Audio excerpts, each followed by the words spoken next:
10ನೇ ಅಧ್ಯಾಯ. ಬಾಬಾರವರ ಜೀವನ. ಅವರು ಮಲಗುತ್ತಿದ್ದ ಹಲಿಗೆ, ಶಿರ್ಡಿಯಲ್ಲಿ ಅವರು ನೆಲೆಸಿದುದು, ಉಪದೇಶಗಳು, ಅವರ ನಮ್ರತೆ, ಸುಗಮ ದಾರಿ. ಯಾರು ತಮ್ಮ ಜೀವಿತವನ್ನು ಪರರ ಶ್ರೇಯಸ್ಸಿಗೆ ಮುಡಿಪಾಗಿಟ್ಟಿದ್ದರೋ ಅಂತಹ ಶ್ರೀ ಸಾಯಿ ಬಾಬಾರವರನ್ನು ನೀವು ಯಾವಾಗಲೂ ಜ್ಞಾನಿಸಿರಿ. ಅವರನ್ನು ಜ್ಞಾನಿಸುವುದರಿಂದ ಜನನ ಮರಣವೆಂಬ ಸಾಗರವನ್ನು ದಾಟಬಹುದು. ಇದೊಂದೇ ಸುಲಭವಾದ ಸಾಧನೆ. ನಮ್ಮ ಮನಸ್ಸು ನೆಮ್ಮದಿಯಾಗಿರಲು ಪ್ರತಿಕ್ಷಣವೂ ಈ ಸಾಧನೆಯನ್ನು ಅಭ್ಯಾಸ ಮಾಡಬೇಕು. ಇತರ ದೇವತೆಗಳೆಲ್ಲ ಬರೀ ಭ್ರಮೆ, ಗುರುವೊಬ್ಬನೇ ದೇವರು.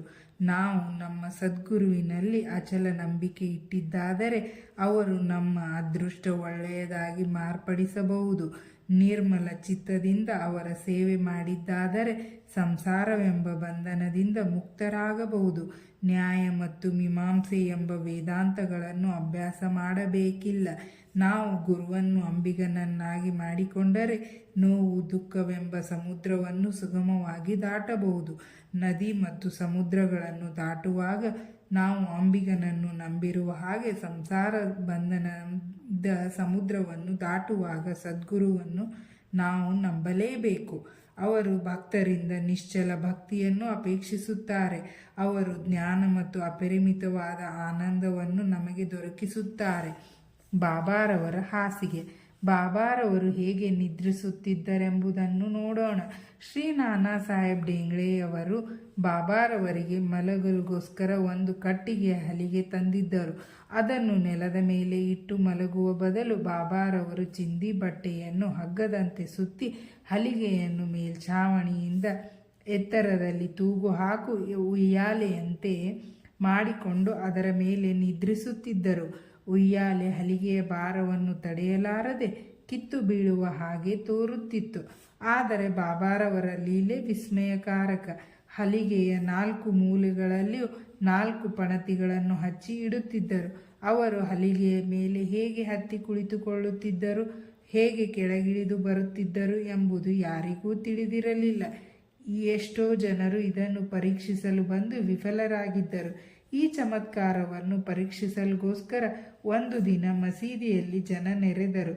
ಇದನ್ನು ಕಂಡು ಬಾಬಾರವರು ಉದ್ರಿಕ್ತರಾಗಿ ಹಲಿಗೆಯನ್ನು ಚೂರು ಚೂರು ಮಾಡಿ ಬಿಸಾಟಿದರು. ಬಾಬಾ ಅಷ್ಟಸಿದ್ಧಿಗಳನ್ನು ತಮ್ಮ ಹತೋಟಿಯಲ್ಲಿಟ್ಟುಕೊಂಡಿದ್ದರು. ಅವರು ಅವುಗಳನ್ನೇನೂ ಅಭ್ಯಾಸ ಮಾಡಿರಲಿಲ್ಲ. ಜನ್ಮತಃ ಅವು ಅವರ ಕರಗತವಾಗಿದ್ದವು. ಸಗುಣ ಬ್ರಹ್ಮ. ಬಾಬಾರವರು ಸಾಮಾನ್ಯ ಮನುಷ್ಯರಂತೆ ಕಂಡುಬಂದರು. ಅವರು ಪ್ರತಿಯೊಬ್ಬರ ಆತ್ಮದಲ್ಲಿಯೂ ವಾಸವಾಗಿದ್ದರು. ಬಾಹ್ಯದಲ್ಲಿ ಜನರ ಯೋಗಕ್ಷೇಮವನ್ನೇ ಚಿಂತಿಸುತ್ತಿದ್ದರು. ಭಕ್ತರಿಗೋಸ್ಕರ ಬಾಹ್ಯದಲ್ಲಿ ಅವರು ಅನೇಕ ಆಶೆ ಆಕಾಂಕ್ಷೆಗಳನ್ನು ವ್ಯಕ್ತಪಡಿಸುತ್ತಿದ್ದರು. ಅಂತರಂಗದಲ್ಲಿ ಅವರು ಶಾಂತಿಯ ಪ್ರತೀಕರಾಗಿದ್ದರು. ಬಹಿರಂಗದಲ್ಲಿ ನಿರಂತರ ಕೆಲಸ ಮಾಡುವ ವಿಲಕ್ಷಣ ವ್ಯಕ್ತಿಯಂತೆ ವರ್ತಿಸುತ್ತಿದ್ದರು. ಅಂತರಂಗದಲ್ಲಿ ಅದ್ವೈತವನ್ನು ಪ್ರೀತಿಸುತ್ತಿದ್ದರು. ಬಾಹ್ಯದಲ್ಲಿ ಪ್ರಪಂಚವೆಂಬ ಬಂಧನಕ್ಕೆ ಸಿಲುಕಿದ್ದರು. ಕೆಲವು ಬಾರಿ ಪ್ರತಿಯೊಬ್ಬರನ್ನು ಪ್ರೀತಿ ಮತ್ತು ಆದರಗಳಿಂದ ಕಾಣುತ್ತಿದ್ದರು. ಕೆಲವು ವೇಳೆ ಅವರ ಮೇಲೆ ಕಲ್ಲೆಸೆಯುತ್ತಿದ್ದರು. ಅನೇಕ ಸಾರಿ ಕೆಲವರನ್ನು ತಬ್ಬಿಕೊಂಡು ಶಾಂತಮೂರ್ತಿಯಾಗುತ್ತಿದ್ದರು. ಮತ್ತೊಮ್ಮೆ ಅವರನ್ನು ದೂಷಿಸುತ್ತಿದ್ದರು. ಯಾವಾಗಲೂ ಆತ್ಮಚಿಂತನೆಯಲ್ಲಿಯೇ ತಲ್ಲೀನರಾಗಿ ಭಕ್ತರನ್ನು ಅದರಿಂದ ಕಾಣುತ್ತಿದ್ದರು. ಅವರು ಒಂದು ಆಸನದಲ್ಲಿ ಕುಳಿತಿರುತ್ತಿದ್ದರು. ಎಲ್ಲಿಗೂ ಪ್ರಯಾಣ ಮಾಡುತ್ತಿರಲಿಲ್ಲ. ಯಾವಾಗಲೂ ಕೈಯಲ್ಲಿ ಸಟಕ ಇಟ್ಟುಕೊಂಡಿರುತ್ತಿದ್ದರು. ಐಶ್ವರ್ಯ ಕೀರ್ತಿಗಾಗಿ ಎಂದು ಆಸೆ ಪಡುತ್ತಿರಲಿಲ್ಲ. ಭಿಕ್ಷೆ ಬೇಡಿ ಜೀವಿಸುತ್ತಿದ್ದವರನ್ನು ಯಾವಾಗಲೂ ಅಲ್ಲಾ ಮಾಲಿಕ್, ದೇವರು ದೊಡ್ಡವನು ಎನ್ನುತ್ತಿದ್ದರು. ಅವರು ಜ್ಞಾನದ ಗಣಿಯಾಗಿದ್ದರು. ನಿಜಕ್ಕೂ ಅವರು ದತ್ತದೇವರು. ನಿಜವಾಗಿಯೂ ಅದೃಷ್ಟವಂತರಾದ ಕೆಲವರಿಗೆ ಮಾತ್ರ ಈ ನಿಧಿ ಪೆಟ್ಟಿಗೆ ದೊರಕಿತು. ಯಾರು ಅವರ ನಿಜವಾದ ವ್ಯಕ್ತಿತ್ವವನ್ನು ತಿಳಿಯಲಿಲ್ಲವೋ ಅಂಥವರು ದುರದೃಷ್ಟಶಾಲಿಗಳೇ ಸರಿ. ಶಿರ್ಡಿಯಲ್ಲಿ ಅವರು ನೆಲೆಸಿದುದು, ಅವರ ಜನ್ಮ, ಬಾಬಾರವರ ಮಾತಾಪಿತೃಗಳಾರು, ಅವರ ನಿಜವಾದ ಜನ್ಮದಿನ ಯಾವುದು ಎಂಬುದು ಯಾರಿಗೂ ತಿಳಿದಿಲ್ಲ. ಆದರೆ ಅವರು ಶಿರ್ಡಿಯಲ್ಲಿ ಬಂದು ನೆಲೆಸಿದ ವರ್ಷದ ಆಧಾರದ ಮೇಲೆ ಅವುಗಳನ್ನು ಅಂದಾಜಾಗಿ ನಿರ್ಧರಿಸಬಹುದು. ಬಾಬಾರವರು ತಮ್ಮ ಸುಮಾರು 16ನೇ ವಯಸ್ಸಿನಲ್ಲಿ ಮೊದಲು ಶಿರ್ಡಿಯಲ್ಲಿ ಕಾಣಿಸಿಕೊಂಡರು. ಅಂದಿನಿಂದ ಅವರು 3 ವರ್ಷಗಳವರೆಗೆ ಶಿರ್ಡಿಯಲ್ಲಿದ್ದರು. ಮುಂದೆ ಕೆಲವು ಕಾಲ ಕಣ್ಮರೆಯಾಗಿದ್ದರು. ನಂತರ ಅವರು ಚಾಂದ್ ಪಾಟೀಲರ ಮದುವೆ ನಿಬ್ಬಣದ ಜೊತೆಯಲ್ಲಿ ಮತ್ತೊಮ್ಮೆ ಶಿರ್ಡಿಗೆ ಬಂದರು. ಆಗ ಅವರಿಗೆ ಸುಮಾರು 20 ವರ್ಷ ವಯಸ್ಸಿರಬಹುದು. ಅಂದಿನಿಂದ ಅವರು 60 ವರ್ಷಗಳವರೆಗೆ ಶಿರ್ಡಿಯಲ್ಲಿ ನೆಲೆಸಿದ್ದರು. ಬಾಬಾ 1918ರಲ್ಲಿ ಸಮಾಧಿ ಹೊಂದಿದರು. ಇದರಿಂದ ಬಾಬಾರವರು ಸುಮಾರು 1838ರಲ್ಲಿ ಜನಿಸಿದರು ಎಂದು ನಾವು ಹೇಳಬಹುದು. ಬಾಬಾರವರ ಉಪದೇಶಗಳು 17ನೇ ಶತಮಾನದಲ್ಲಿ ಬಾಳಿ ಬದುಕಿದ ಸಂತ ರಾಮದಾಸರು ಗೋವು ಮತ್ತು ಬ್ರಾಹ್ಮಣರನ್ನು ಯವನರ ದೌರ್ಜನ್ಯದಿಂದ ಪಾರು ಮಾಡಿ ಜೀವನದ ಗುರಿಯನ್ನು ಸಾಧಿಸಿದರು. ನಂತರ ಮುಂದಿನ 2 ಶತಮಾನಗಳಲ್ಲಿ ಹಿಂದೂ ಮತ್ತು ಮುಸ್ಲಿಂ ಜಾತಿಯ ಕಲಹಗಳು ಪುನಃ ತಲೆ ಎತ್ತಿದವು. ಇವುಗಳನ್ನು ನಿರ್ಮೂಲ ಮಾಡಲು ಬಾಬಾರವರು ಜನ್ಮ ತಾಳಿದರು. ಶ್ರೀರಾಮ ಹಿಂದೂಗಳ ದೇವರು, ರಹೀಮ ಮಹಮ್ಮದಿಯ ದೇವರು, ಇಬ್ಬರೂ ಒಂದೇ ಎಂದು ಬಾಬಾ ಯಾವಾಗಲೂ ಉಪದೇಶಿಸುತ್ತಿದ್ದರು. ಅವರಲ್ಲಿ ಸ್ವಲ್ಪವಾದರೂ ವ್ಯತ್ಯಾಸವಿರಲಿಲ್ಲ. ವಿನಾಕಾರಣ ಭಕ್ತರು ಏಕೆ ಕಲಹ ಮಾಡಬೇಕು ಎಂದು ಬಾಬಾ ಕೇಳುತ್ತಿದ್ದರು. ಜಾತಿ ಭೇದವೇಕೆ? ಎಲ್ಲ ಧರ್ಮಗಳು ಒಂದೇ ಎಂದು ಒಟ್ಟಾಗಿರಿ. ರಾಷ್ಟ್ರದ ಐಕ್ಯಮತವನ್ನು ಸಾಧಿಸಿರಿ. ತಾರತಮ್ಯ ಮಾಡಿ ವಾದಿಸುವುದರಿಂದ ಏನು ಫಲವೇನು? ನಿಮ್ಮ ಯೋಗಕ್ಷೇಮವನ್ನು ನೋಡಿಕೊಳ್ಳಿರಿ. ದೇವರು ನಿಮ್ಮನ್ನು ಕಾಪಾಡುತ್ತಾನೆ. ಯೋಗ, ಯಾಗ, ತಪಸ್ಸು ಮತ್ತು ಜ್ಞಾನ ಇವು ಪರಮಾತ್ಮನನ್ನು ಸೇರುವ ಸಾಧನಗಳು. ಇವುಗಳಲ್ಲಿ ಯಾವುದಾದರೊಂದನ್ನು ನೀವು ಸಾಧಿಸದಿದ್ದರೆ ನಿಮ್ಮ ಜನ್ಮ ನಿಸ್ಸಾರ್ಥಕ. ಯಾರಾದರೂ ನಿಮಗೆ ಅಹಿತ ಮಾಡಿದರೆ ತಿರುಗಿ ಅಹಿತ ಮಾಡಲು ಹೋಗಬೇಡಿ. ಬೇರೆಯವರಿಗೆ ಏನಾದರೂ ನಿಮಗೆ ಮಾಡಬೇಕೆಂದೆನಿಸಿದರೆ ಒಳ್ಳೆಯದನ್ನು ಮಾಡಿ ಎಂದು ಸಾಯಿಬಾಬಾ ಅನ್ನುತ್ತಿದ್ದರು. ಸಂಕ್ಷಿಪ್ತವಾಗಿ ಇದು ಬಾಬಾರವರ ಉಪದೇಶ. ಅದು ಭೌತಿಕ ಮತ್ತು ಆಧ್ಯಾತ್ಮಿಕ ವಿಷಯಗಳಲ್ಲಿ ನಮಗೆ ಸಹಾಯಕವಾಗುತ್ತದೆ. ಸದ್ಗುರು ಸಾಯಿಬಾಬಾ ಗುರುಗಳು ಅನೇಕರಿದ್ದಾರೆ. ಕೆಲವರು ತಂಬೂರು ತಾಳಗಳನ್ನು ಹಿಡಿದುಕೊಂಡು ತಮ್ಮ ಆಧ್ಯಾತ್ಮಿಕತೆಯನ್ನು ತೋರ್ಪಡಿಸುತ್ತಾ ಮನೆ ಮನೆಗೂ ಅಲೆಯುತ್ತಾರೆ. ತಮ್ಮ ಶಿಷ್ಯರಿಗೆ ಮಂತ್ರಗಳನ್ನು ಉಪದೇಶಿ ಅವರಿಂದ ದ್ರವ್ಯವನ್ನು ಸುಲಿಗೆ ಮಾಡುತ್ತಾರೆ. ಧರ್ಮ ಮತ್ತು ಮತಬೋಧಕರೆಂದು ಹೇಳಿಕೊಂಡು ಅವರ ಸ್ವಂತ ನೀತಿಬಾಹಿರರು, ಅಧರ್ಮಿಗಳು ಆಗಿರುವ ಎಷ್ಟೋ ಜನರಿಲ್ಲ. ಆದರೆ ಬಾಬಾರವರಲ್ಲಿ ಇಂಥ ಡಂಬಚಾರವಿರಲಿಲ್ಲ.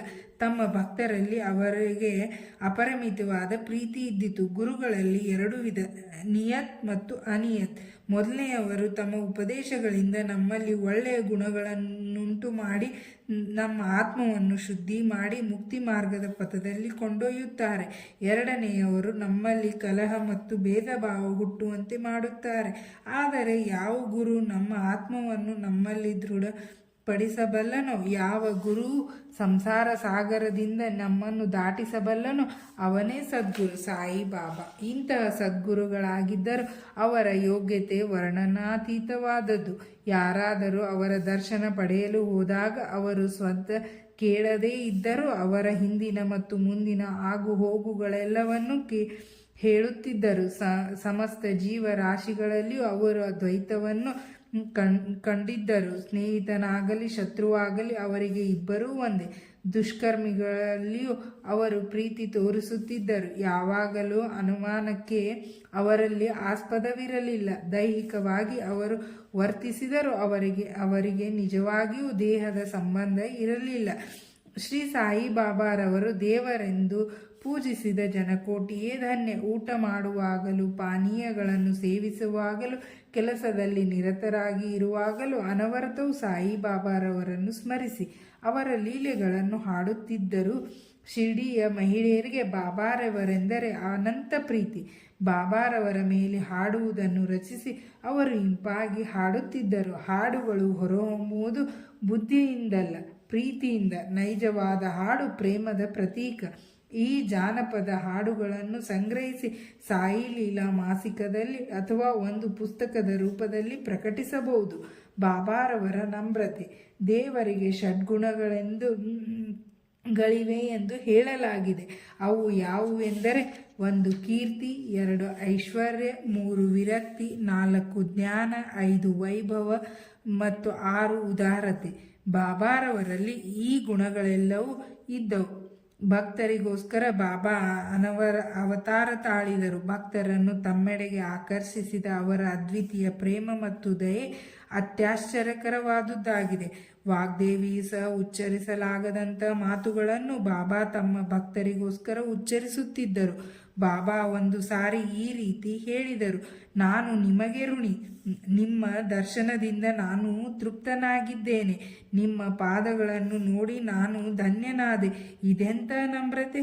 ಇದನ್ನು ಪ್ರಕಟಿಸುವುದರಿಂದ ಬಾಬಾರವರಿಗೆ ಅವಮಾನ ಮಾಡಿದಂತೆ ಎಂದು ಕೆಲವರು ಯೋಚಿಸಿದರೆ ನಾವು ಕ್ಷಮೆ ಕೇಳುತ್ತೇವೆ ಮತ್ತು ಪ್ರಾಯಶ್ಚಿತ ರೂಪವಾಗಿ ಅವರ ನಾಮವನ್ನು ಹಾಡುತ್ತೇವೆ. ಬಾಬಾರವರು ಲೌಕಿಕದಲ್ಲಿ ಎಲ್ಲರಂತೆ ಆಶೆ ಆಕಾಂಕ್ಷೆಗಳನ್ನಿಟ್ಟುಕೊಂಡಿದ್ದರೂ ಸಹ ಅವರಿಗೆ ಅದರಲ್ಲಿ ಅಭಿರುಚಿ ಇರಲಿಲ್ಲ. ಆಹಾರವನ್ನು ಸೇವಿಸುತ್ತಿದ್ದರೂ ಸಹ ರುಚಿಯ ಕಡೆಗೆ ಗಮನವಿರಲಿಲ್ಲ. ನೋಡುತ್ತಿದ್ದರೂ ಸಹ ಯಾವ ವಿಧವಾದ ಮೋಹ ತೋರಿಸುತ್ತಿರಲಿಲ್ಲ. ಶ್ರೀರಾಮ ಭಕ್ತ ಹನುಮಾನರಂತೆ ಅವರು ಅಜನ್ಮ ಬ್ರಹ್ಮಚಾರಿಗಳಾಗಿದ್ದರು. ಯಾವುದರಲ್ಲಿಯೂ ಸಂಪರ್ಕವಿಟ್ಟುಕೊಂಡಿರಲಿಲ್ಲ. ಶುದ್ಧ ಸ್ಮೃತಿಯುಳ್ಳವರಾಗಿ ಅವರು ಕರುಣಾಮಯಿಗಳು ಮತ್ತು ನಿಸ್ವಾರ್ಥಿಗಳು ಆಗಿದ್ದರು. ಇದನ್ನು ಪ್ರತಿಪಾದಿಸುವ ಉದಾಹರಣೆ ಈ ರೀತಿ ಇದೆ. ನಾನಾವಲ್ಲಿ ಶಿರ್ಡಿಯಲ್ಲಿ ಒಬ್ಬ ವಿಲಕ್ಷಣ ವ್ಯಕ್ತಿಯಾದ ನಾನಾವಲ್ಲಿ ಎಂಬ ಫಕೀರನಿದ್ದನು. ಅವನು ಬಾಬಾರವರ ಚಲನವಲನಗಳನ್ನೇ ವೀಕ್ಷಿಸುತ್ತಿದ್ದನು. ಒಂದು ದಿನ ಅವನು ಬಾಬಾರವರಲ್ಲಿಗೆ ಬಂದು, ನಿಮ್ಮ ಆಸನವನ್ನು ಬಿಟ್ಟೇಳಿರಿ, ನಾನು ಅಲ್ಲಿ ಕುಳಿತುಕೊಳ್ಳುತ್ತೇನೆ ಎಂದನು. ಬಾಬಾರವರು ಕೂಡಲೇ ಎದ್ದು ಆಸನ ಬಿಟ್ಟು ಕೊಟ್ಟರು. ನಾನಾವಲ್ಲಿ ಅಲ್ಲಿ ಸ್ವಲ್ಪ ಕಾಲ ಕುಳಿತುಕೊಂಡು ನಂತರ ಎದ್ದು ಬಂದು ಪುನಃ ಬಾಬಾರವರಿಗೆ ಆಸನ ಬಿಟ್ಟುಕೊಟ್ಟನು. ಬಾಬಾರವರು ಆಸನದಲ್ಲಿ ಕುಳಿತುಕೊಂಡ ನಂತರ ನಾನಾವಲ್ಲಿ ಮತ್ತೆ ಅವರ ಪಾದಕ್ಕೆರಗಿ ನಮಸ್ಕರಿಸಿ ಹೊರಟು ಹೋದನು. ಇದರಿಂದ ಬಾಬಾರವರಿಗೆ ಸ್ವಲ್ಪವೂ ಅಸಮಾಧಾನವಾಗಲಿಲ್ಲ. ನಂತರ ನಾನಾವಲ್ಲಿ ಬಾಬಾರವರ ಪರಮ ಭಕ್ತರಾಗಿ ಬಾಬಾರವರ ಸಮಾಧಿ ಹೊಂದಿದ ಸ್ವಲ್ಪ ದಿನಗಳಲ್ಲಿಯೇ ಪರಲೋಕ ಯಾತ್ರೆ ಬೆಳೆಸಿದನು. ಸುಗಮಧಾರಿ ಸಾಧು ಸಂತರ ಕಥೆಗಳನ್ನು ಹೇಳುವುದು ಮತ್ತು ಅವರ ಜೊತೆಯಲ್ಲಿ ವಾಸ ಮಾಡುವುದು. ಬಾಬಾರವರು ಲೌಕಿಕದಲ್ಲಿ ಸಾಮಾನ್ಯ ಮನುಷ್ಯರಂತೆ ವರ್ತಿಸುತ್ತಿದ್ದರು. ಅವರ ನಡೆ ನುಡಿಗಳೆಲ್ಲವೂ ಒಂದು ವಿಶೇಷತೆ ಇತ್ತು. ಇದರಿಂದ ಅಪರೂಪವಾದ ಪ್ರತಿಭೆ ಕಂಡು ಬರುತ್ತಿತ್ತು. ಅವರು ಮಾಡಿದುದೆಲ್ಲವೂ ಭಕ್ತರ ಹಿತಕ್ಕಾಗಿಯೇ. ಅವರು ತಮ್ಮ ಭಕ್ತರಿಗೆ ಯಾವುದೊಂದು ಯೋಗಾಸನವನ್ನಾಗಲಿ ಧಾರ್ಮಿಕ ರೀತಿಯನ್ನಾಗಲಿ ಹೇಳಿಕೊಡಲಿಲ್ಲ. ಮಂತ್ರೋಪದೇಶ ಮಾಡುತ್ತಿರಲಿಲ್ಲ. ಅಹಂಭಾವವನ್ನು ತ್ಯಜಿಸಿ ಯಾವಾಗಲೂ ಸಾಯಿ ಸಾಯಿ ಎಂದು ಉಚ್ಚರಿಸಿರೆಂದು ಮಾತ್ರ ಬಾಬಾ ಹೇಳುತ್ತಿದ್ದರು. ಇದರಂತೆ ನೀವು ನಡೆದರೆ ನಿಮ್ಮ ತೊಂದರೆಗಳೆಲ್ಲವೂ ನಿವಾರಣೆಯಾಗುತ್ತವೆ. ಅಗ್ನಿಕುಂಡದ ಮುಂದೆ ಕುಳಿತು ಯಾಗ ಮಾಡುವುದು ಬ್ರಾಹ್ಮಣರಿಗೆ ಮಾತ್ರ ಸಾಧ್ಯ. ಅದು ಬೇರೆ ವರ್ಗದವರಿಗೆ ಸಾಧ್ಯವಿಲ್ಲ. ಯೋಚನೆ ಮಾಡುವುದೊಂದೇ ಮನಸ್ಸಿನ ಕೆಲಸ. ಯೋಚಿಸದೆ ಮನಸ್ಸು ಒಂದು ಕ್ಷಣವಾದರೂ ಇರಲಾರದು. ಅದಕ್ಕೆ ಇಂದ್ರಿಯ ವಸ್ತುಗಳನ್ನು ಕೊಟ್ಟರೆ ಅದನ್ನೇ ಕುರಿತು ಚಿಂತಿಸುತ್ತದೆ. ಗುರುವನ್ನು ಕೊಟ್ಟರೆ ಅವನನ್ನೇ ಕುರಿತು ಚಿಂತಿಸುತ್ತದೆ. ನೀವು ಬಾಬಾರವರ ಗುಣ ಮತ್ತು ಪ್ರತಿಭೆಯನ್ನು ಕೇಳಿರುವಿರಿ. ಅದನ್ನು ಪ್ರತಿದಿನವೂ ಕೇಳಿರಿ. ಇದೇ ನೀವು ಬಾಬಾರವರಿಗೆ ಸಲ್ಲಿಸಬಹುದಾದ ನೈಸರ್ಗಿಕ ಪೂಜೆ. ಸಂತರ ಕಥೆಗಳನ್ನು ಕೇಳುವುದು ಈ ಹಿಂದೆ ಹೇಳಿದ ಸಾಧನಗಳಷ್ಟು ಕಷ್ಟವಲ್ಲ. ಅದು ನಿಮ್ಮನ್ನು ಸಂಸಾರ ಬಂಧನದ ಹೆದರಿಕೆಯಿಂದ ತಪ್ಪಿಸಿ ಧಾರ್ಮಿಕದ ಪಥದೆಡೆಗೆ ಸಾಗಿಸುತ್ತದೆ. ಆದುದರಿಂದ ಅಂತಹ ಕಥೆಗಳನ್ನು ಕೇಳಿರಿ ಮತ್ತು ಮನಸ್ಸಿನಲ್ಲಿ ಸಂಗ್ರಹಿಸಿಕೊಳ್ಳಿರಿ. ಇದನ್ನು ಮಾಡಿದರೆ ಎಲ್ಲ ವರ್ಗದವರು ಪರಿಶುದ್ಧರಾಗಬಹುದು. ನೀವು ಎಲ್ಲಿಯೇ ಇರಿ, ಯಾವುದೇ ಕೆಲಸ ಮಾಡುತ್ತೀರಿ, ನಿಮ್ಮ ಮನಸ್ಸನ್ನು ಶ್ರೀ ಸಾಯಿಬಾಬಾರವರಲ್ಲಿ ಇಡಿ. ಅವರು ಖಂಡಿತವಾಗಿಯೂ ನಿಮ್ಮನ್ನು ಆಶೀರ್ವದಿಸುವವರು. ಇದೇ ಬಾಬಾರವರನ್ನು ಅರಿಯಲು ಸುಲಭವಾದ ಸಾಧನ. ಎಲ್ಲರೂ ಇದನ್ನು ಅಭ್ಯಾಸ ಮಾಡಲಾರರು. ಕಾರಣ ಭಗವಂತನ ದಯೆ ಇಲ್ಲದೆ ನಮಗೆ ಸಂತರ ಕಥೆಗಳನ್ನು ಹೇಳುವ ಮನಸ್ಸು ಬರುವುದಿಲ್ಲ. ಅವರ ಕಥೆಗಳನ್ನು ಕೇಳಿದರೆ ಅವರೊಡನಿದ್ದಂತೆ ಸಂತರೊಡನೆ ಇರುವುದು ಬಹು ಮುಖ್ಯವಾದದ್ದು. ಅದು ನಿಮ್ಮ ದೇಹ ಸ್ಮೃತಿಯನ್ನು ತಪ್ಪಿಸಿ ಅಹಂಭಾವವನ್ನು ತೆಗೆದೊಗೆದು ಜನನ ಮರಣಗಳಿಂದ ನಮ್ಮನ್ನು ವಿಮುಕ್ತಿ ಮಾಡಿ ಹೃದಯದ ಎಲ್ಲ ಗಂಟುಗಳನ್ನು ಬಿಡಿಸಿ ಶುದ್ಧ ಚೈತನ್ಯವಾದ ಆ ವಾಸುದೇವನಲ್ಲಿಗೆ ನಿಮ್ಮನ್ನು ಕರೆದೊಯ್ಯುತ್ತದೆ. ಇದು ಇಂದ್ರಿಯ ವಸ್ತುಗಳಲ್ಲಿ ವಿರಕ್ತಿ ಹುಟ್ಟಿಸಿ ನಿಸ್ವಾರ್ಥಿಗಳನ್ನಾಗಿ ಮಾಡಿ ಧಾರ್ಮಿಕ ಪಥದೆಡೆಗೆ ಸಾಗಿಸುತ್ತದೆ.